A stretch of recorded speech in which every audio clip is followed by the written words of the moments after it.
والمحصنات من النساء إلا ما ملكت أيمانكم كتاب الله عليكم وأحل لكم ما وراء ذلكم أن تبتغوا بأموالكم محصنين غير مسافحين فما استمتعتم به منهن فآتوهن أجورهن فريضة ولا جناح عليكم فيما تراضيتم به من بعد الفريضة إن الله كان عليما حكيما ومن لم يستطع منكم طولا أن ينكح المحصنات المؤمنات فمما ملكت أيمانكم من فتياتكم المؤمنات والله أعلم بإيمانكم بعضكم من بعض فانكحوهن بإذن أهلهن وآتوهن أجورهن بالمعروف محصنات غير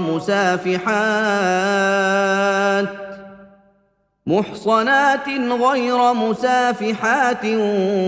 ولا متخذات أخدان فإذا أحصن فإن أتين بفاحشة فعليهن نصف ما على المحصنات من العذاب ذلك لمن خشي العنة منكم وأن تصبروا خير لكم والله غفور رحيم يريد الله ليبين لكم ويهديكم سنن الذين من قبلكم ويتوب عليكم والله عليم حكيم والله يريد أن يتوب عليكم ويريد الذين يتبعون الشهوات أن تميلوا ميلا عظيما يريد الله أن يخفف عنكم وخلق الإنسان ضعيفا يا أيها الذين آمنوا لا تأكلوا أموالكم بينكم بالباطل إلا أن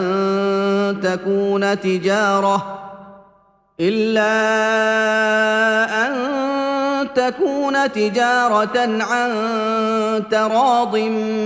منكم ولا تقتلوا أنفسكم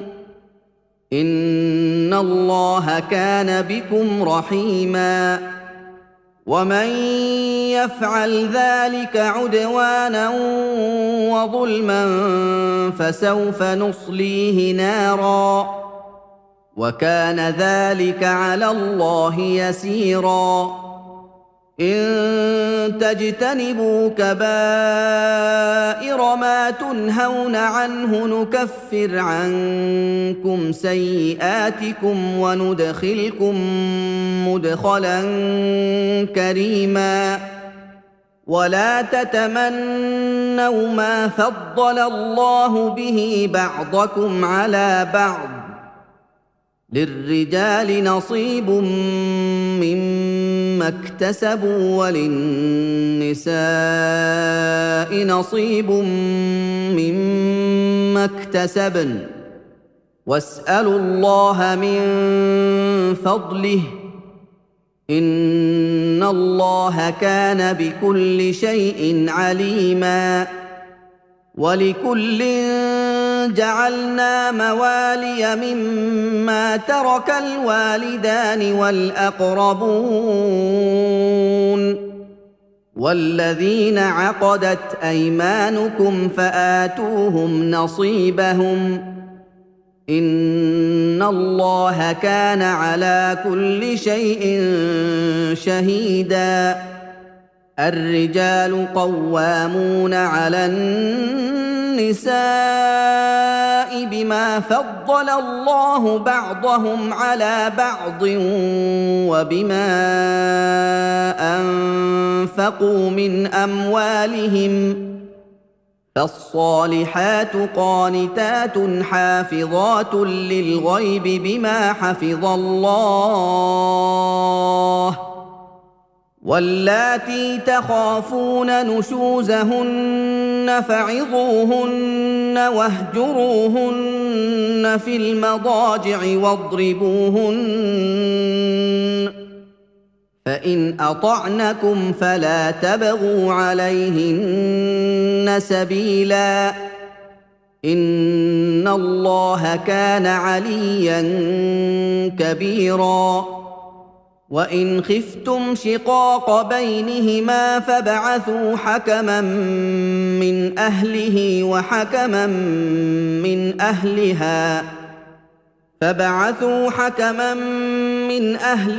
وحكما من أهلها إن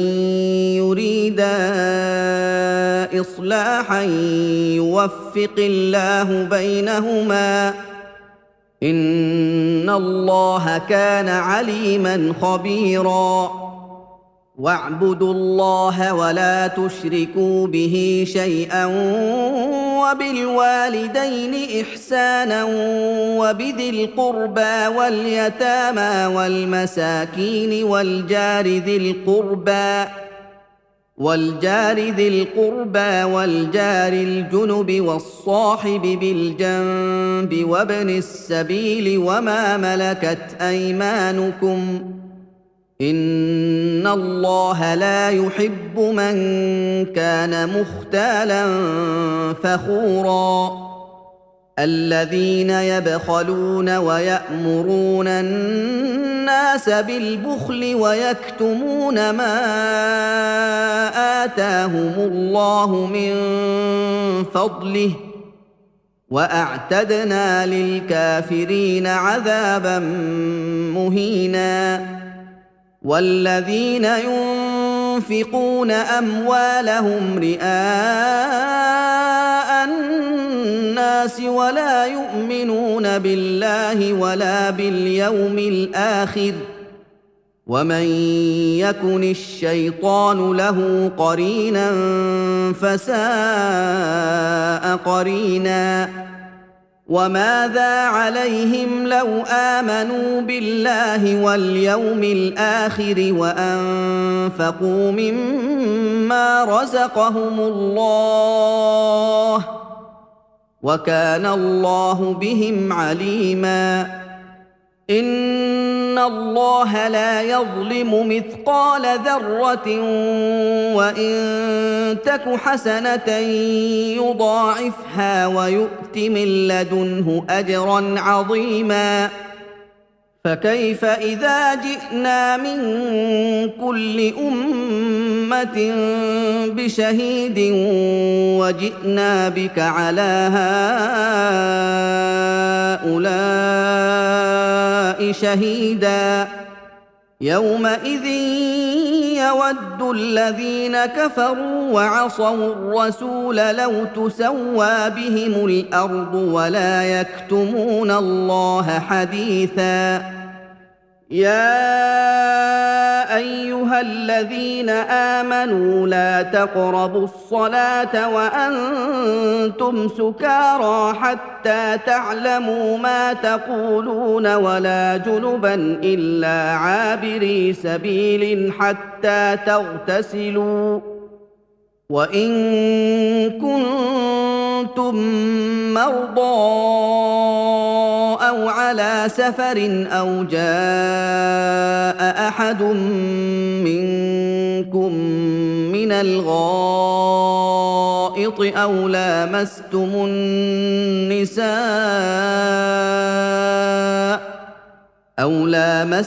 النساء فلم تجدوا ماء فتيمموا صعيدا طيبا فامسحوا بوجوهكم وأيديكم إن الله كان عفوا غفورا ألم تر إلى الذين أوتوا نصيبا من الكتاب يشترون الضلالة ويريدون أن تضلوا السبيل والله أعلم بأعدائكم وكفى بالله وليا وكفى بالله نصيرا من الذين هادوا يحرفون الكلم عن مواضعه ويقولون سمعنا وعصينا واسمع غير مسمع وراعنا ليا بألسنتهم وطعنا في الدين ولو أنهم قالوا سمعنا وأطعنا واسمع وانظرنا لكان خيرا لهم وأقوم ولكن لعنهم الله بكفرهم فلا يؤمنون إلا قليلا يا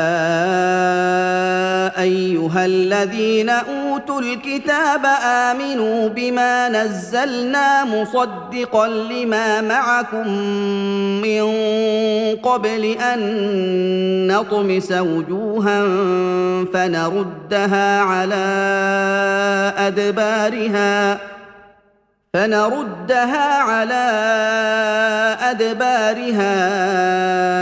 أو نلعنهم كما لعنا أصحاب السبت وكان أمر الله مفعولا إن الله لا يغفر أن يشرك به ويغفر ما دون ذلك لمن يشاء ومن يشرك بالله فقد افترى إثما عظيما ألم تر إلى الذين يزكون أنفسهم بل الله يزكي من يشاء ولا يظلمون فتيلا انظر كيف يفترون على الله الكذب وكفى به إثما مبينا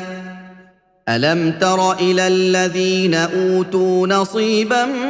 من الكتاب يؤمنون بالجبت والطاغوت ويقولون للذين كفروا هؤلاء أهدى من الذين آمنوا سبيلا أولئك الذين لعنهم الله ومن يلعن الله فلن تجد له نصيرا أم لهم نصيب من الملك فإذا لا يؤتون الناس نقيرا أم يحسدون الناس على ما آتاهم الله من فضله فقد آتينا آل إبراهيم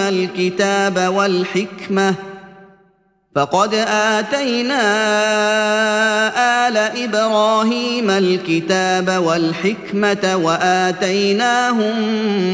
ملكا عظيما فمنهم من آمن به ومنهم من صد عنه وكفى بجهنم سعيرا إن الذين كفروا بآياتنا سوف نصليهم نارا كلما نضجت جلودهم بدلناهم جلودا غيرها ليذوقوا العذاب إن الله كان عزيزا حكيما والذين آمنوا وعملوا الصالحات سندخلهم جنات تجري من تحتها الأنهار خالدين فيها أبدا لهم فيها أزواج مطهرة وندخلهم ظلا ظليلا إن الله يأمركم أن تؤدوا الأمانات إلى أهلها وإذا حكمتم بين الناس أن تحكموا بالعدل إن الله نعما يعظكم به إن الله كان سميعا بصيرا يا أيها الذين آمنوا أطيعوا الله وأطيعوا الرسول وأولي الأمر منكم فإن تنازعتم في شيء فردوه إلى الله والرسول إن كنتم تؤمنون بالله واليوم الآخر ذلك خير وأحسن تأويلا ألم تر إلى الذين يزعمون أنهم آمنوا بما أنزل إليك وما أنزل من قبلك يريدون أن يتحاكموا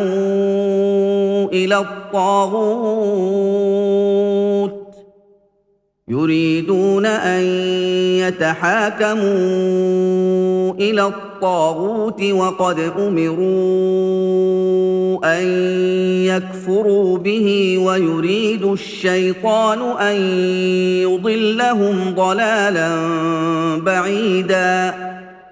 وإذا قيل لهم تعالوا إلى ما أنزل الله وإلى الرسول رأيت المنافقين يصدون عنك صدودا فكيف إذا أصابتهم مصيبة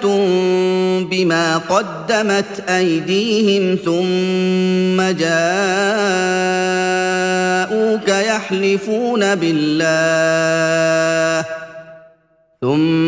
جاءوك يحلفون بالله إن أردنا إلا إحسانا وتوفيقا أولئك الذين يعلم الله ما في قلوبهم فأعرض عنهم وعظهم وقل لهم في أنفسهم قولا بليغا وما أرسلنا من رسول إلا ليطاع بإذن الله ولو أنهم إذ ظلموا أنفسهم جاءوك فاستغفروا الله واستغفر لهم الرسول لوجدوا الله توابا رحيما فلا وربك لا يؤمنون حتى يحكموك فيما شجر بينهم ثم لا يجدوا في أنفسهم حرجا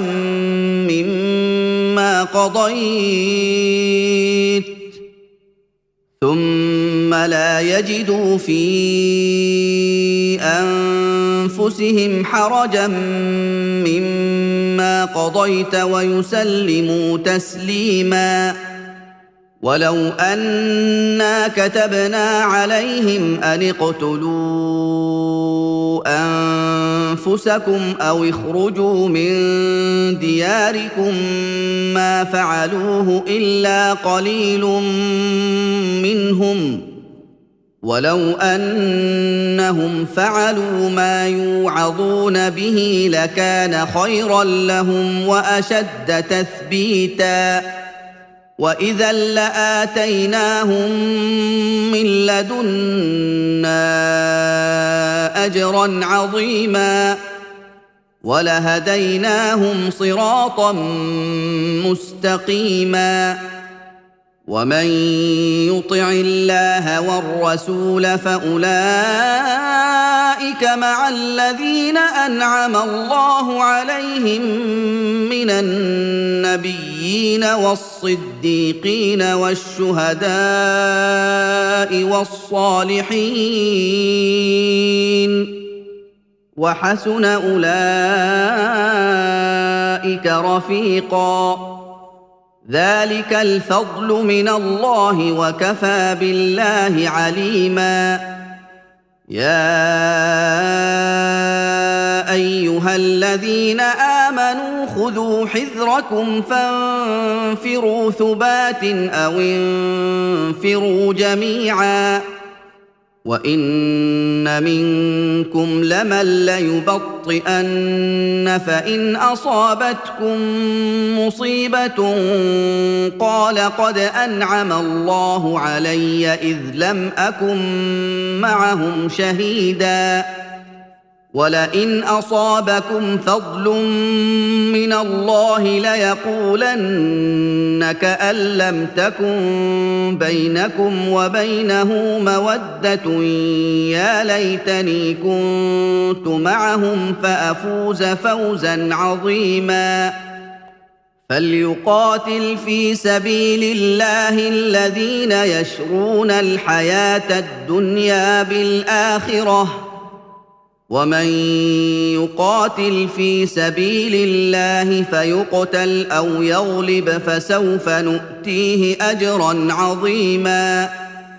وما لكم لا تقاتلون في سبيل الله والمستضعفين من الرجال والنساء والولدان الذين يقولون ربنا أخرجنا من هذه القرية الذين يقولون ربنا أخرجنا من هذه القرية الظالم أهلها واجعل لنا من لدنك وليا واجعل لنا من لدنك نصيرا الذين آمنوا يقاتلون في سبيل الله والذين كفروا يقاتلون في سبيل الطاغوت فقاتلوا أولياء الشيطان إن كيد الشيطان كان ضعيفا ألم تر إلى الذين قيل لهم كفوا أيديكم وأقيموا الصلاة وآتوا الزكاة فلما كتب عليهم القتال إذا فريق منهم يخشون الناس كخشية الله أو أشد خشية وقالوا ربنا لم كتبت علينا القتال لولا أخرتنا إلى أجل قريب قل متاع الدنيا قليل والآخرة خير لمن اتقى ولا تظلمون فتيلا أينما تكونوا يدرككم الموت ولو كنتم في بروج مشيدة وإن تصبهم حسنة يقولوا هذه من عند الله وان تصبهم سيئه يقولوا هذه من عندك قل كل من عند الله فما لهؤلاء القوم لا يكادون يفقهون حديثا ما اصابك من حسنه فمن الله وما اصابك من سيئه فمن نفسك وارسلناك للناس رسولا وكفى بالله شهيدا من يطع الرسول فقد اطاع الله ومن تولى فما ارسلناك عليهم حفيظا ويقولون طاعه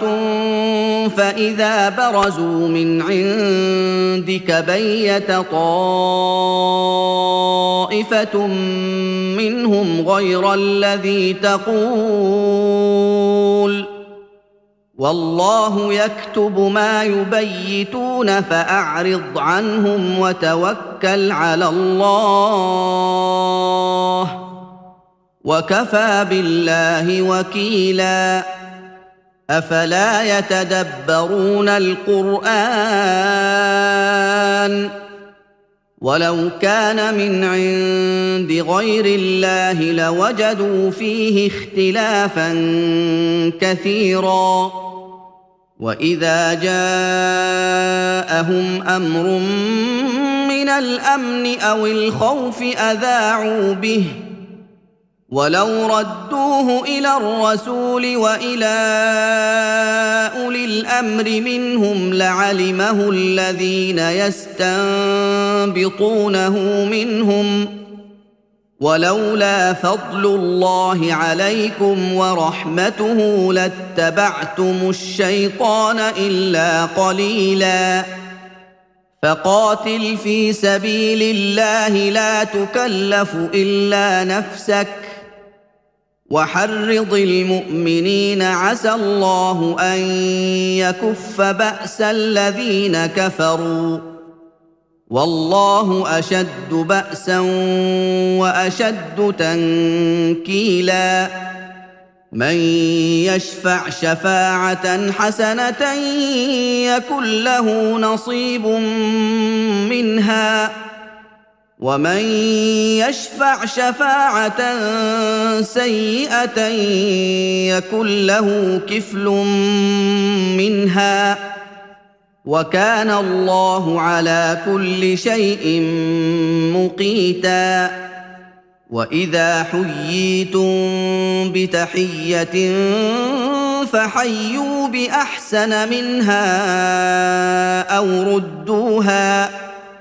ان الله كان على كل شيء حسيبا الله لا اله الا هو ليجمعنكم الى يوم القيامه لا ريب فيه ومن اصدق من الله حديثا فما لكم في المنافقين فئتين والله اركسهم بما كسبوا اتريدون ان تهدوا من اضل الله ومن يضلل الله فلن تجد له سبيلا ودوا لو تكفرون كما كفروا فتكونون سواء فلا تتخذوا منهم اولياء حتى يهاجروا في سبيل الله فان تولوا فخذوهم واقتلوهم حيث وجدتموهم ولا تتخذوا منهم وليا ولا نصيرا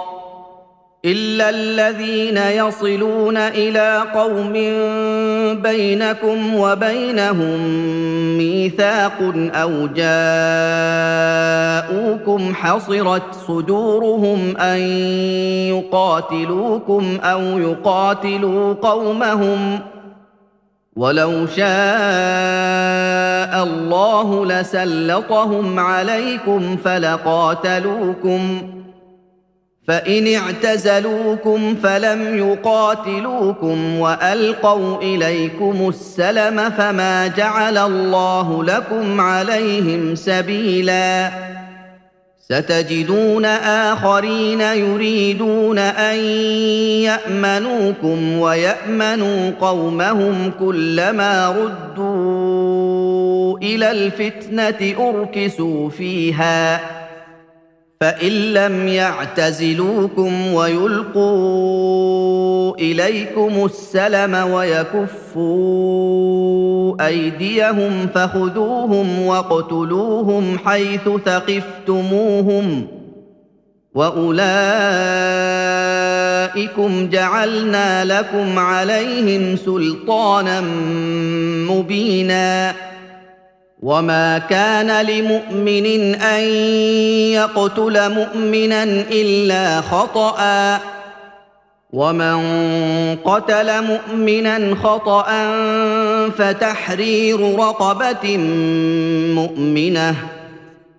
فتحرير رقبة مؤمنة ودية مسلمة إلى أهله إلا أن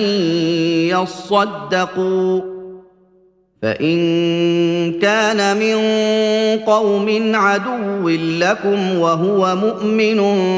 فتحرير رقبة مؤمنة وإن كان من قوم بينكم وبينهم ميثاق فدية مسلمة إلى أهله وتحرير رقبة مؤمنة فمن لم يجد فصيام شهرين متتابعين توبة من الله وكان الله عليما حكيما ومن يقتل مؤمنا متعمدا فجزاؤه جهنم خالدا فيها وغضب الله عليه ولعنه وأعد له عذابا عظيما يا أيها الذين آمنوا إذا ضربتم في سبيل الله فتبينوا ولا تقولوا لمن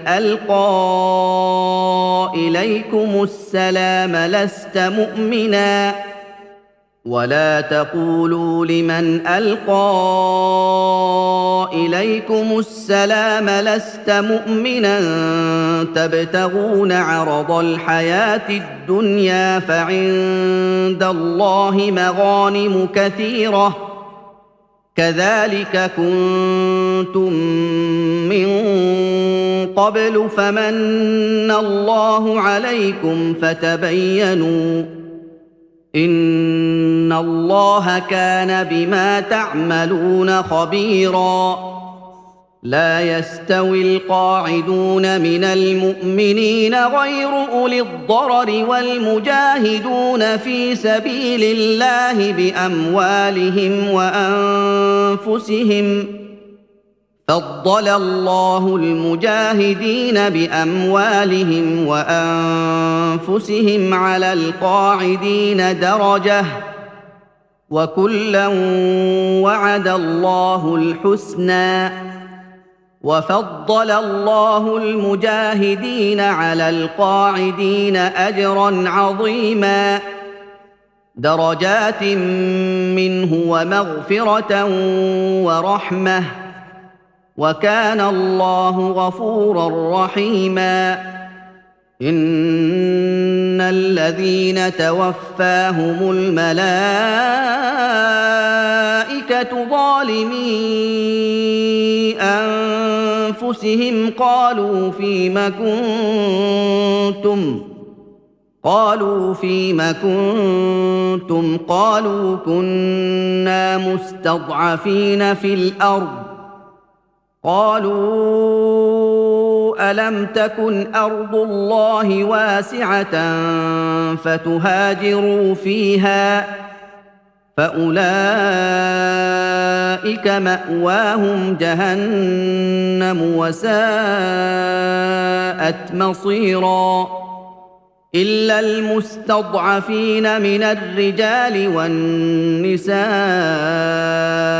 والولدان لا يستطيعون حيلة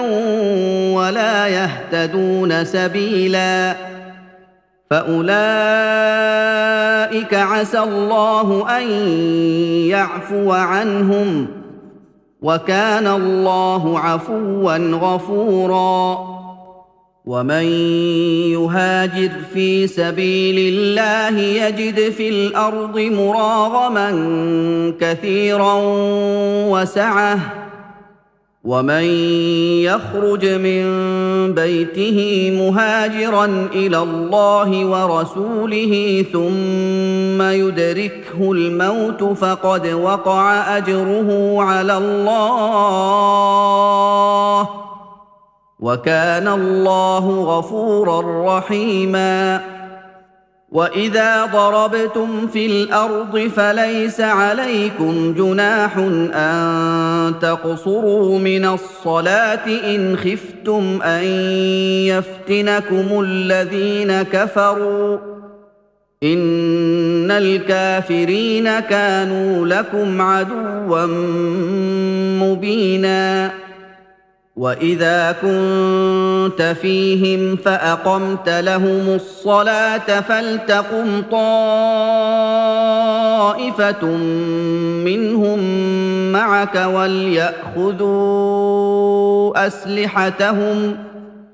وليأخذوا أسلحتهم فإذا سجدوا فليكونوا من ورائكم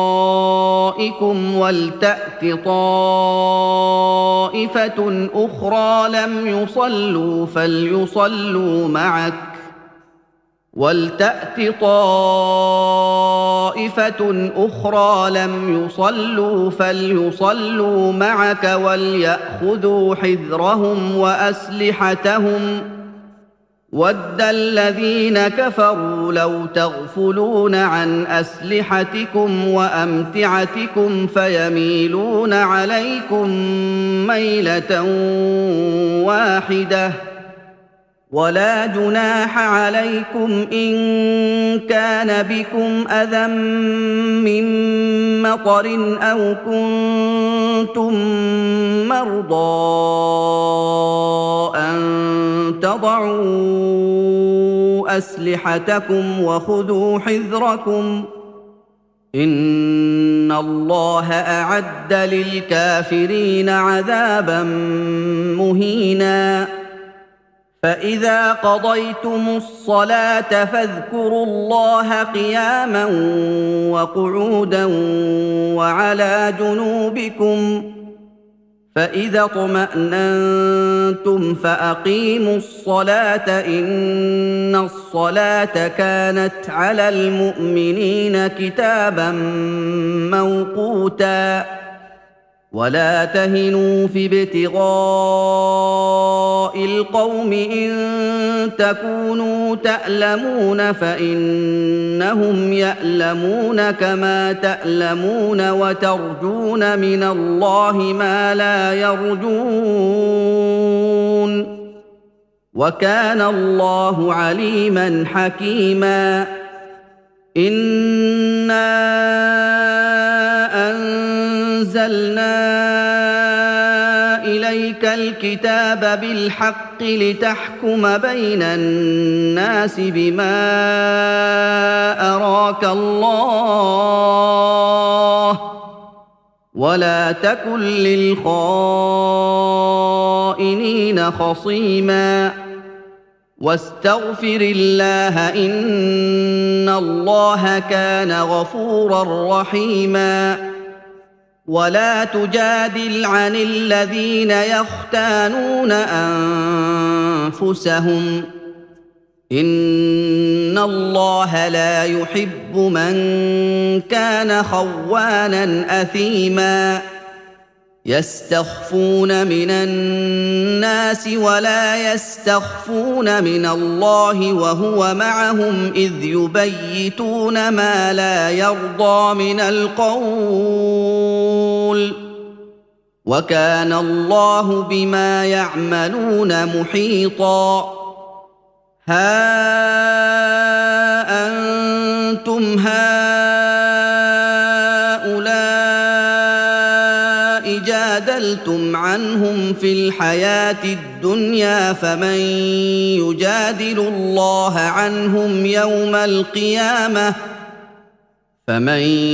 يجادل الله عنهم يوم القيامة أم من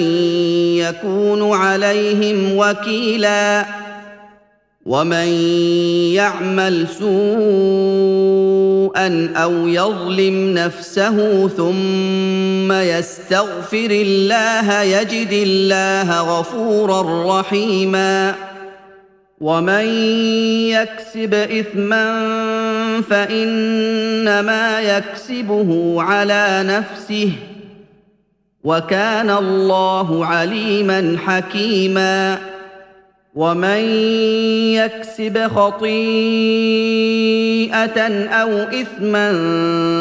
ثم يرم به بريئا فقد احتمل بهتانا وإثما مبينا ولولا فضل الله عليك ورحمته لهمت طائفة منهم أن يضلوك وما يضلون إلا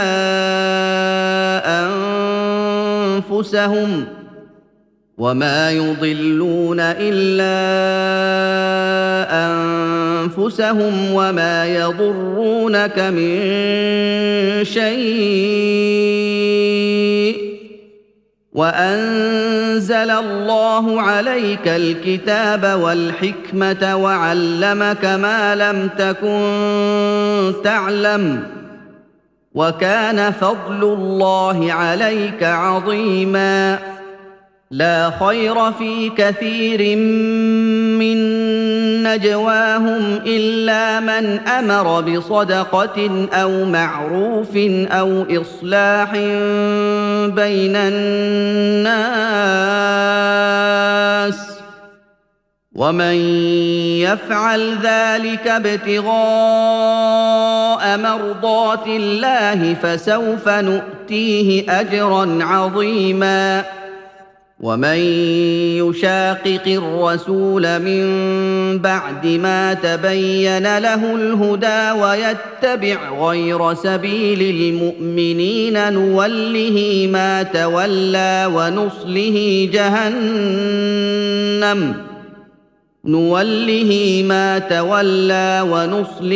جهنم وساءت مصيرا إن الله لا يغفر أن يشرك به ويغفر ما دون ذلك لمن يشاء ومن يشرك بالله فقد ضل ضلالا بعيدا إن يدعون من دونه إلا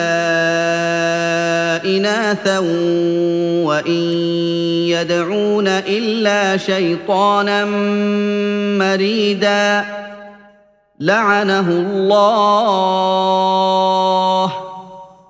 وقال لأتخذن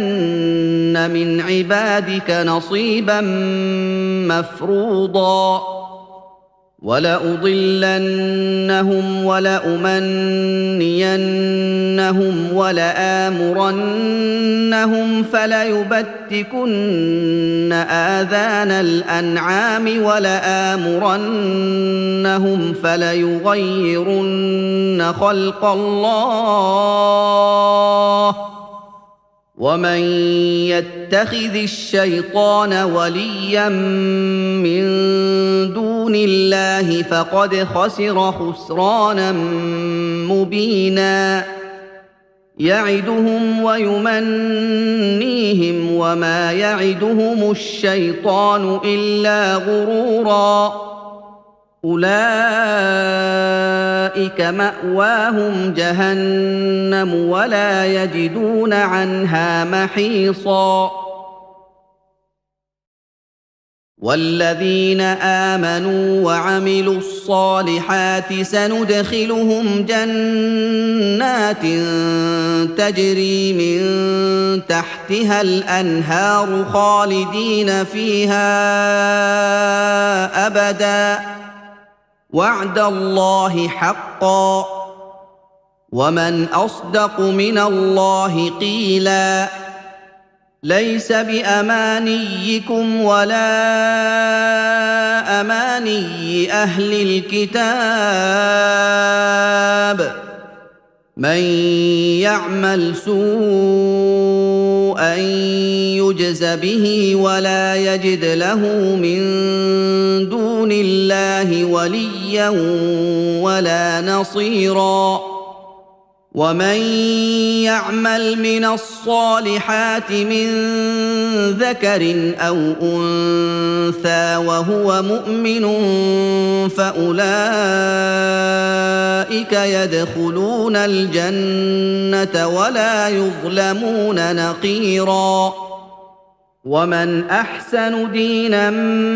مِّمَّنْ أَسْلَمَ وَجْهَهُ لِلَّهِ وَهُوَ مُحْسِنٌ وَاتَّبَعَ مِلَّةَ إِبْرَاهِيمَ حَنِيفًا ۗ وَاتَّخَذَ اللَّهُ إِبْرَاهِيمَ خَلِيلًا وَلِلَّهِ مَا فِي السَّمَاوَاتِ وَمَا فِي الْأَرْضِ ۚ وَكَانَ اللَّهُ بِكُلِّ شَيْءٍ مُّحِيطًا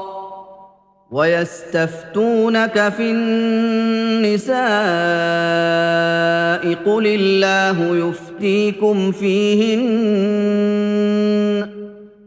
اللَّهُ يُفْتِيكُمْ فِيهِنَّ وَمَا يُتْلَىٰ عَلَيْكُمْ فِي الْكِتَابِ فِي يَتَامَى النِّسَاءِ اللَّاتِي لَا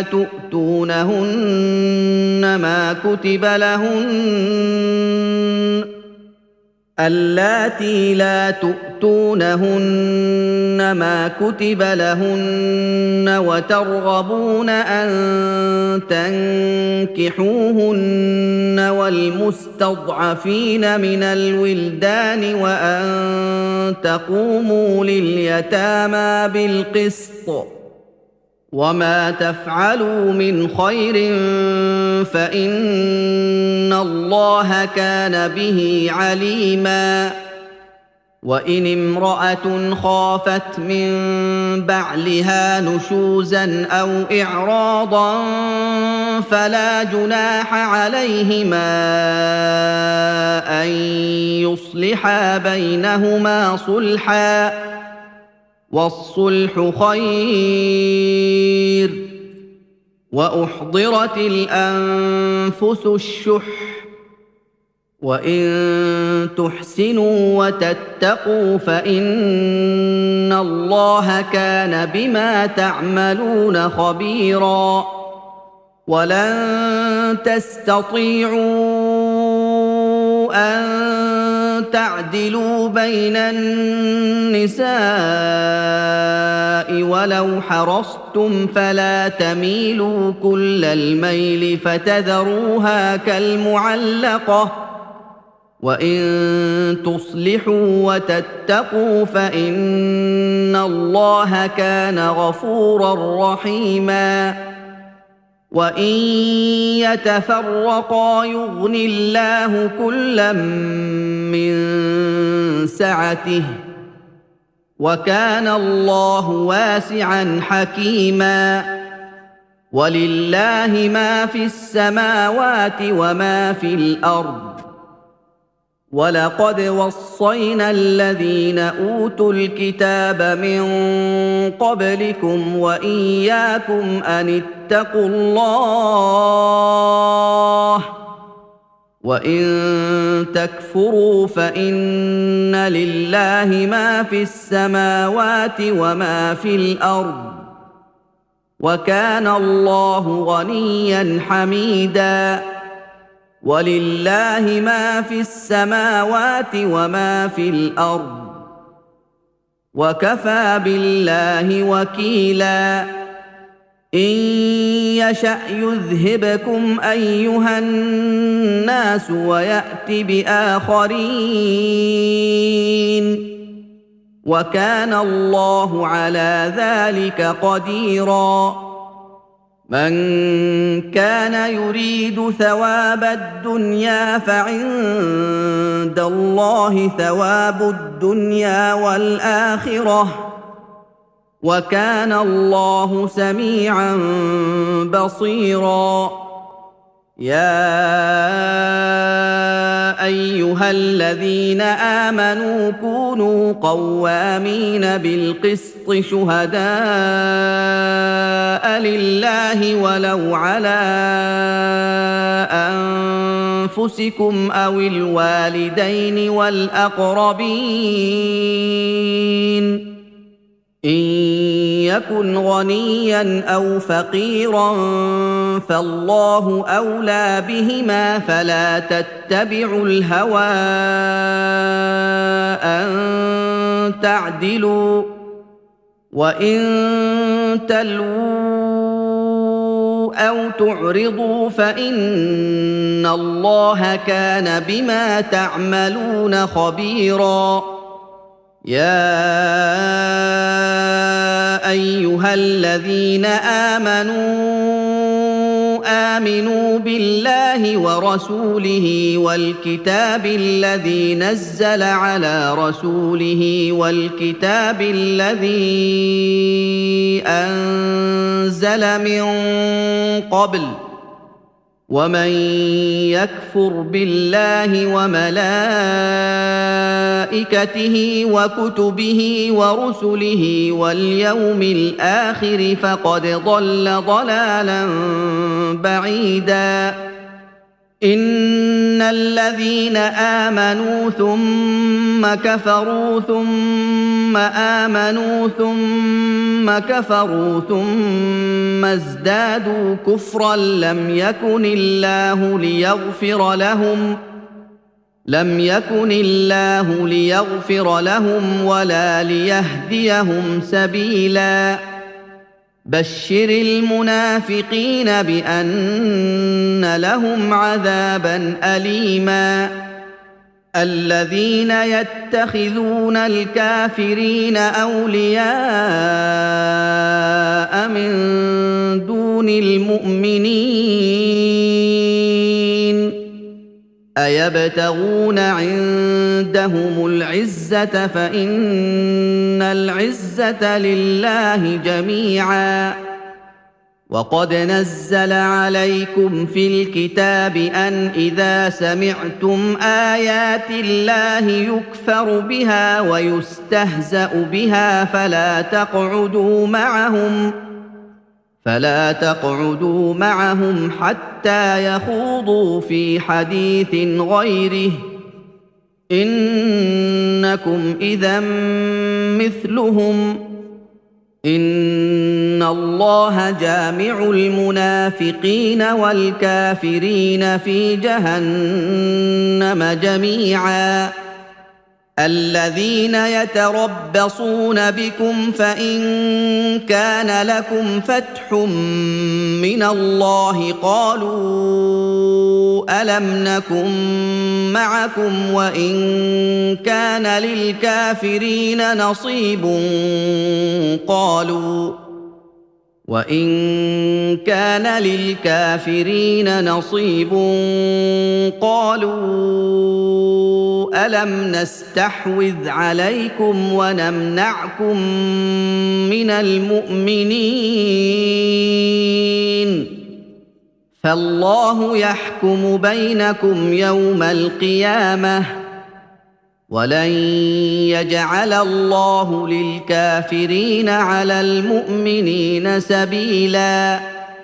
ان المنافقين يخادعون الله وهو خادعهم واذا قاموا الى الصلاه قاموا كسالى يراءون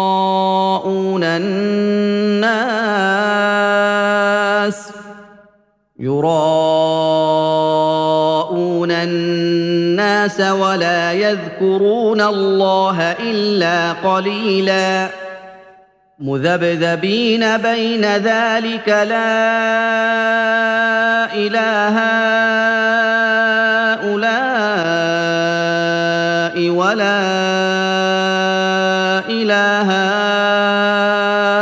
هؤلاء ومن يضلل الله فلن تجد له سبيلا يا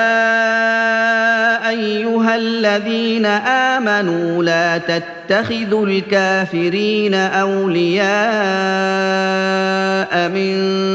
دون المؤمنين اتريدون ان تجعلوا لله عليكم سلطانا مبينا ان المنافقين في الدرك الاسفل من النار ولن تجد لهم نصيرا الا الذين تابوا واصلحوا واعتصموا بالله واخلصوا دينهم لله فاولئك